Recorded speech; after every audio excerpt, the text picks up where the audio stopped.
오늘 본문 말씀은 하나님의 나라에 대해 이야기하고 있습니다. 함께 살펴보면서 은혜 받는 귀한 시간이 되기를 소망합니다. 예수님께서 공생의 사역을 시작하시면서 가장 먼저 전한 메시지는 바로 회개와 천국입니다. 회개는 죄악의 길에서 돌이켜 하나님께로 돌아가는 것이고, 천국은 돌이킨 하나님의 백성이 가는 곳이라 할 수 있습니다. 그렇기에 하나님의 백성이 돌아가야 할 곳, 하나님의 통치를 받는 곳, 그곳이 바로 천국임을 우리는 성경을 통해 알 수 있습니다. 그렇다면 성경에서 나오는 천국은 어떠한 곳일까요? 하나님과 사람이 함께 거하던 에덴 동산을 천국의 예로 들 수 있을 것입니다. 하나님이 만드신 창조 세계의 질서가 온전히 유지되는 곳, 하나님과 사람이 영원토록 교제하고 하나님을 높이는 것, 그것이 하나님께서 사람을 만드신 목적이었고, 에덴 동산에서 하나님께서 누리고자 하셨던 것입니다. 여기서 우리는 하나님의 나라의 의미에 대해서 알아볼 수 있습니다. 하나님의 나라는 총 세 가지의 의미를 가질 수 있는데, 먼저 첫 번째는 하나님이 다스리는 모든 영역을 뜻합니다. 그리고 두 번째는 하나님이 다스리시는 백성을 하나님의 나라라고 할 수 있습니다. 그리고 세 번째는 하나님의 다스림 그 자체를 하나님 나라라고 할 수 있습니다. 이렇게 에덴 동산을 통하여서 하나님이 영광 받으시길 원하시던 하나님의 나라, 예시를 보여주시고, 또한 인간의 타락 이후에도 천국의 모형들이 조금씩 성경에 나오고 있습니다. 이스라엘 백성들에게는 약속의 땅, 그들에게 주시겠다고 허락하신 가나안 땅이 이스라엘 백성에게는 천국이라 할 수 있을 것입니다. 가나안 땅에서 하나님이 이스라엘의 왕으로 통치하시는 모습이 가장 이상적인 모습이었습니다. 그러나 성경은 이 이상적인 통치가 계속해서 이루어지지 않고 이스라엘의 변질을 보여주고 있습니다. 우상 숭배로 비롯된 죄악된 행동을 통하여서 이스라엘은 포로 생활도 하게 됩니다. 하나님의 은혜로 다시 돌아오지만 처음 이스라엘 백성이 누렸던 그 영광된 모습은 잃은 지 오래되었습니다. 이 상황은 예수님이 계신 당시에도 마찬가지였습니다. 이스라엘은 로마의 통치를 받고 있었습니다. 로마에 정복당한 다양한 많은 나라들 중 한 나라가 이스라엘이었습니다. 당시 유대인들에게 바라는 것이 있다면 이 바리새인이 예수님에게 질문을 통하여서, 물음을 통하여서 깨달을 수 있습니다. 20절 초반에는 이렇게 말씀하고 있습니다. 바리새인이 하나님의 나라가 어느 때에 임하나이까 묻거늘. 이들이 바라는 것은 하나님의 나라라고 표현을 하고 있지만, 정작 이 바리새인들 그리고 유대인들이 바라는 것은 이스라엘 나라의 회복이었습니다. 하나님이 택하신 이스라엘이 다시 이 땅에서 큰 나라가 되기를 바랬습니다. 예수님이 살아있던 1세기 유대인들은 성경에서 나왔던 다윗 왕과 같은 메시아가 다시 나타나길 바랬습니다. 하나님의 영광과 함께 이스라엘의 부흥이 일어나길 원했습니다. 그래서 바리새인은 예수님께 어느 때에 하나님의 나라가 임할 것인지를 물었습니다. 눈앞에 분명히 보이는 현실적인 나라가 언제 이 땅에 임하는지를 궁금했고, 그것을 물어봤습니다. 한 걸음 더 나아가 표현하자면, 로마의 통치를 벗어나 이스라엘이라는 나라가 회복되고 이스라엘 나라가 가지는 자유가 언제 이루어지는지를 물었다라고 볼 수 있습니다. 바리새인은 이 모든 것이 사람의 힘으로 할 수 있는 것, 자신이 묻는 것이 사람의 힘으로 할 수 있는 것을 아님을 알았습니다. 하나님이 도와주셔야 할 수 있기에 그들이 처해 있는 현실이 어려우면 어려울수록 유대인들이 기다리는 메시아의 모습도 달라졌습니다. 자신이 바라는 이스라엘의 모습이 어떠한지에 따라 메시아가 가져와야 하는 모습도 달라졌음을 짐작할 수 있습니다. 바리새인이 예수님에게 물어본 이유는 분명합니다. 그 당시에 하나님의 뜻을 따라 하나님의 일을 행하는 자를 그들의 주위에서 물어보니 여러 놀라운 이적, 기적을 행하는 한 청년 예수가 있었기에 그에게 나와 질문을 했습니다. 그들의 꿈, 그들의 희망이 언제 이루어지는지 답을 듣기를 바랬습니다. 오늘 본문에는 이 바리새인들의 질문과 동일한 내용이 등장하고 있습니다. 노아 시대에 그리고 롯의 시대에 사람들이 살아가는 모습이 바리새인들이 예수님께 질문했던 이 질문과 동일한 삶을 살고 있었음을 깨달을 수가 있습니다. 노아 시대의 사람들은 어떠한 행동을 했습니까? 27절에 이렇게 말씀하고 있습니다. 노아가 방주에 들던 날까지 사람들이 먹고 마시고 장가들고 시집가더니 홍수가 나서 그들이 다 멸망시켰으며. 노아의 시대의 사람들은 먹고 마시고 장가들고 시집가는 일상을 보냈습니다. 하나님의 뜻과는 전혀 상관없는 자신의 삶을 살고 있었습니다. 그와 반대로 노아는 하나님의 뜻을 따라 방주를 만들고 있었습니다. 이 두 모습이 너무나 다르고 차이점이 있음을 성경은 우리에게 분명히 보여주고 있습니다. 또한 롯의 때는 어떠합니까? 28절은 이렇게 말씀하고 있습니다. 또 롯의 때와 같으리니 사람들이 먹고 마시고 사고 팔고 심고 집을 짓더니. 롯이 살았던 이 시대에도 동일하게 사람들은 먹고 마시고 자신들의 삶이 잘 되기 위해서 사고 팔고 심고 자신들의 삶을 위하여 집을 지었습니다. 롯이 살고 있었던 소돔과 고모라의 죄악이 얼마나 컸는지 우리는 알고 있습니다. 얼마나 큰 죄악을 행했는지 하나님이 천사를 보내어 그 성을 멸하려 하였음을 우리는 기억해야 할 것입니다. 이 노아의 시대 그리고 롯의 시대, 예수님께 나와 물었던 바리새인들이 집중한 것이 바로 이런 것들입니다. 그들이 살고 있는 이 땅에서 잘 되는 것을 그들은 집중했고 그들은 예수님께 나와 물었습니다. 하나님을 믿는다. 하나님의 나라가 올 것이다. 하나님이 예비하신 메시아를 기다린다. 이렇게 말을 하며 하나님을 앞세웠습니다. 그러나 그들이 궁극적으로 바라는 것은 자신이 잘 되는 것, 자신이 이 땅에서 더욱더 잘 사는 것, 이스라엘이 회복되어 이스라엘에 살고 있는 자신들의 삶이 더욱더 나아지는 것을 바랬습니다.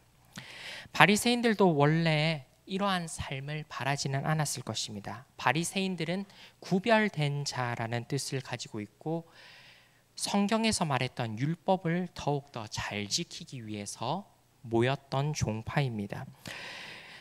세상의 더러운 것들과 구별되기 위해 이 열심을 가졌던 인물들이 바리새인들입니다. 그들이 지키기를 노력했던 것은 율법을 어떻게 하면 더 잘 지킬 수 있을까 노력하고 생각하고 연구한 끝에 나온 것들이 그들이 지켰던 율법입니다. 그들이 지키려던 것을 계속해서 노력하다 보니 무엇이 더 중요한지를 놓친 자들이 바리새인들입니다. 성경을 더 잘 지키기 위해서 만들었던 그들의 율법이 성경보다 더 중요해졌고 그들이 힘써서 지켰던 장로들의 유전이 성경보다 더욱더 권위 있었고 더욱더 중요한 것이 되었습니다. 그리고 그들이 지키고 있었던 이 율법과 장로들의 유전을 기준으로 사람들을 정죄하고 다른 사람들을 판단하는 상황까지 이르렀습니다. 성경을 더 잘 지키기 위해서 위한 노력들이 주인이 되어버린 모습이 예수님이 살고 있었던 당시의 바리새인들이었습니다. 그리고 그들은 그 자신들의 것을 더욱더 많은 것을 누리기 위해 예수님께 질문하였습니다. 우리는 이 바리새인들의 질문과 예수님이 제자들을 가르치는 말씀을 통해서 깨닫게 되는 것이 한 가지 있습니다. 그것은 바로 나의 생각과 하나님의 생각이 일치하는가 하는 질문입니다. 바리새인들도 하나님을 믿었습니다. 하나님을 섬기기 위해 열심을 따라 행했습니다. 바리새인들도 하나님의 나라 또한 하나님의 뜻을 이야기했지만 정작 그들의 입술에서 나오는 것과는 다르게 궁극적으로 바라는 것은 자기 욕심임을 우리는 깨달을 수가 있습니다. 우리는 이러한 믿음의 오류에 빠져서는 안 될 것입니다. 우리가 하나님께 간구하고 우리가 하는 행동들이 올바른 것인지 계속해서 하나님께 물어봐야 할 것입니다. 혹 우리의 모습도 바리새인들과 같지는 않은지 살펴보기를 바랍니다. 내가 원하는 시간, 내가 원하는 방법, 내가 원하는 것만을 이루어 달라고 하나님께 간구하고 있지는 않으십니까? 하나님께 순종합니다 고백하며 우리의 행동은 하나님 위에 나의 생각을 놓고 있는 것은 아닌지 살펴보기를 바랍니다. 우리의 삶을 말씀 앞에 온전히 놓고 살펴볼 수 있는 저와 여러분들의 삶이 되기를 바랍니다. 본문으로 다시 돌아와 예수님은 바리새인들의 마음 중심을 꿰뚫어 보셨고 그들의 질문에 예수님은 이렇게 대답하십니다. 20절 후반절과 21절 말씀입니다.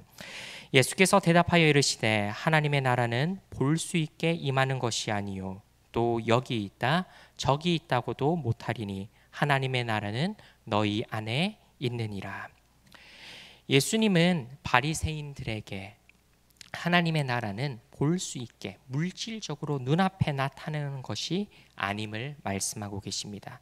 그들이 원하는 방식으로 하나님의 나라가 임하지 않는다 분명하게 못 받고 대답하고 계십니다. 하나님이 일하시는 방식은 우리의 생각과 우리의 판단과 우리의 기준과는 너무나 다름을 깨닫게 하십니다. 그렇다면 어떻게 하나님의 나라가 임하게 됩니까? 예수님께서는 하나님의 나라가 이미 임하였음을 알려주십니다. 어떻게 임할 수 있을까요? 성령 하나님으로 말미암아 하나님의 나라가 임함을 말씀하여 주십니다.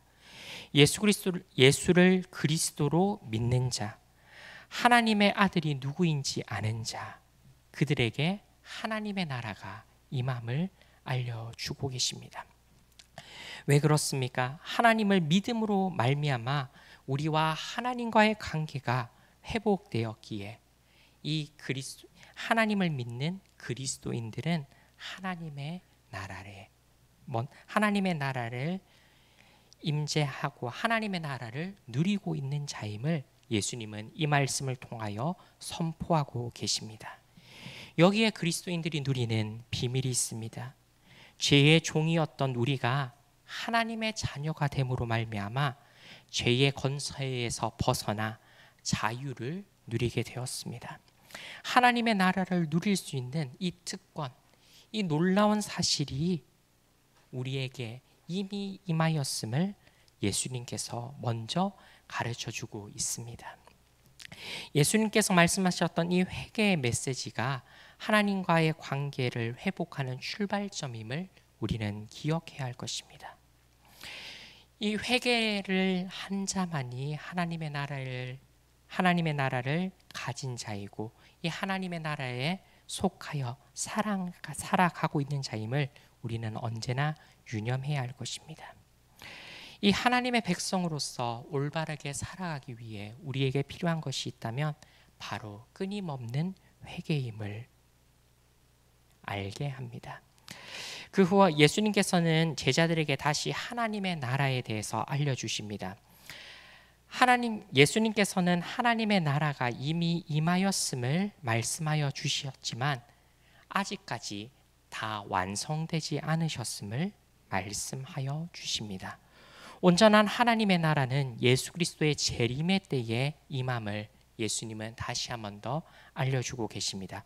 그렇기에 여기에 하나님의 나라가 임했다, 저기에 하나님의 나라가 임했다 할 때에 가지 말고 자신의 자리를 지킬 것을 말씀하여 주십니다. 번개가 번쩍일 때에 어느 곳에서든지 그 번개의 번쩍임을 볼 수 있는 것처럼 하나님의 나라의 재림은 모든 사람들이 똑똑히 볼 것임을 예수님께서는 제자들에게 알려주고 계십니다. 그렇기에 우리는 이미 임한 이 하나님의 나라를 온전히 누리면서 예수 그리스도의 재림의 때에 우리의 삶에 임할 그 하나님의 나라를 준비하고 예비해야 할 자입니다. 재림의 때가 언제일지 우리는 분명히 알지 못합니다. 그렇지만 우리에게 예비하신 그날이 언제인지는 모르지만 올 것을 분명히 알고 깨어 기도함을 우리는 분명히 잊지 말아야 합니다. 그리고 오늘 읽지는 않았지만 그 나라를 준비하는 자세를 31절 이후의 말씀에서 가르쳐 주고 있습니다. 이 예비하는 자세에 대해서 말씀하여 주시면서 예수님은 한 사람을 언급하십니다. 바로 롯의 아내입니다. 소돔과 고모라가 멸망당할 때에 자기의 집에 놓고 온 것이 생각나 뒤돌아봄으로 말미암아 소금 기둥이 된 그 롯의 아내를 기억하며 예수님께서는 하나님의 나라를 임재하면서 두 마음을 품지 말라고 하십니다. 누가복음 16장 13절에서는 이렇게 말씀하고 있습니다. 집 하인이 두 주인을 섬길 수 없나니 혹 이를 미워하고 저를 사랑하거나 혹 이를 중히 여기고 저를 경히 여길 것임이라. 이니라 너희는 하나님과 재물을 겸하여 섬길 수 없느니라. 롯의 아내가 이 두 주인을 동시에 섬기려다 소금 기둥이 되었음을 우리는 기억해야 할 것입니다. 그렇다면 우리가 기억해야 할 것은 무엇입니까? 종의 모습을 우리가 분명히 가져야 함을 기억해야 합니다. 하나님께서 이미 임하였다 하신 그 하나님의 나라를 우리의 삶 속에서 온전히 누리며 아직 임하지 않을 하나님의 그 나라를 예비할 수 있는 저와 여러분들의 귀한 삶이 되기를 소망합니다. 우리의 모든 삶의 영역들이 하나님의 임재를 누리며 하나님의 나라가 되기를 간절히 소망합니다.